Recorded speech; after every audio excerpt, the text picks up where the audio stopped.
I don't know what the appeal of it is. I really don't. I guess it's just it appeals to the side of a person who who's willing to just, you know, drop everything they know as it really exists and enjoy something else that can be quite entertaining and can really get you under its spell. I don't remember ever deciding to become an actress. That was just something that, you know, I always knew. I didn't talk about it when I was living in Alabama. I figured I won't talk about it. I'll go in and do it and let them talk about it. And so I did. I wanted to go to the American Academy of Dramatic Arts, and I was accepted. So I went the first and second year. And then you know, it was just something that that I had to do. It wasn't that I wanted to do it. I really had to do it. It was like in my heart. That's what I had to do to make my life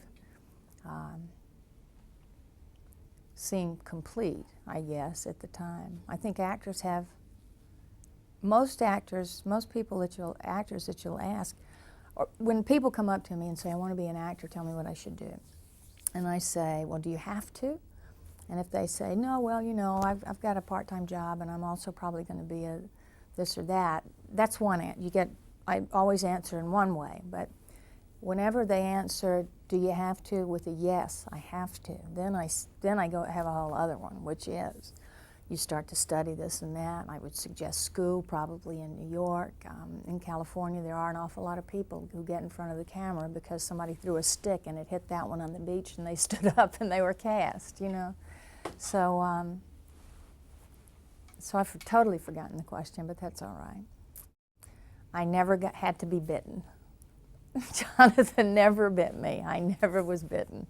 I thought he was and is absolutely wonderful. I don't know how anybody could have been Barnabas Collins except for Jonathan Frid. And he's such a well-trained actor, you know. I mean, he's such a stage actor. He's a wonderful actor. Jonathan made a great impact on me. I mean, I learned a lot from watching him.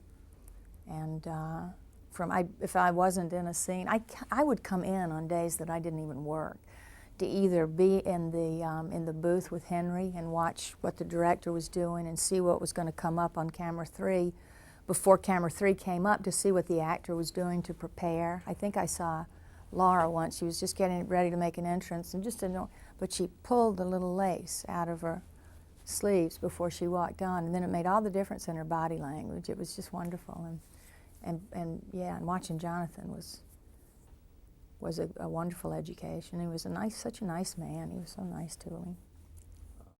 Miss Bennett, yes.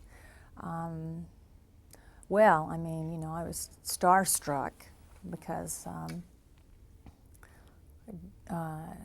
Miss Bennett and her sister, Constance, I knew a lot about and had, you know, seen movies, and my mom had told me things. And I thought she was great. She had I thought she did a great job too. She was very teeny, and you know, she was a very small, teeny little woman, but she commanded she had a lot of presence. And I remember that she came in the morning with one of those neck things on.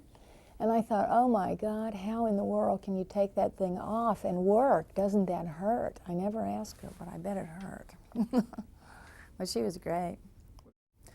There with his big voice and all of his stage equipment, tools and stuff. Oh, I thought Thayer was great too. I really liked Grayson so much.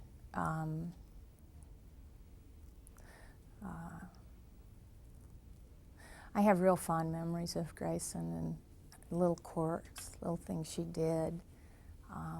But understanding, you know, I think she helped me to understand sometimes what my character's intention was in a scene that I might say, what am I supposed to be doing here? You know, and Grayson, it's the funniest little thing when I think about Grayson. I remember when I'd be doing a scene with her, I'd watch her mouth as she listened, because her tongue would go back and forth against the roof of her mouth. Has anybody else told you that? Well, Grayson probably wouldn't want to hear it, but she was terrific. She was very concentrated and always there. He was nice. The camera guys were great. Everybody, the stage manager was great. It was a wonderful experience. When I remember Dark Shadows, I think, right immediately, I think of the people, because it was a real special group of people, and it was my first job, and all of them were really very helpful, and you know, that one director, Leela, was the only one who wasn't determined that get in somewhere.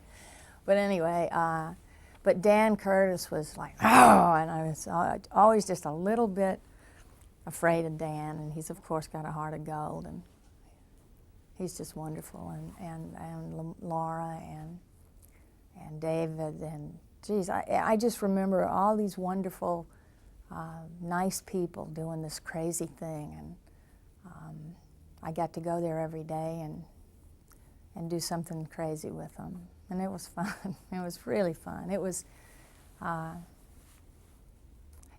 wasn't dog eat dog. It was, you know, everybody was real supportive of everybody else.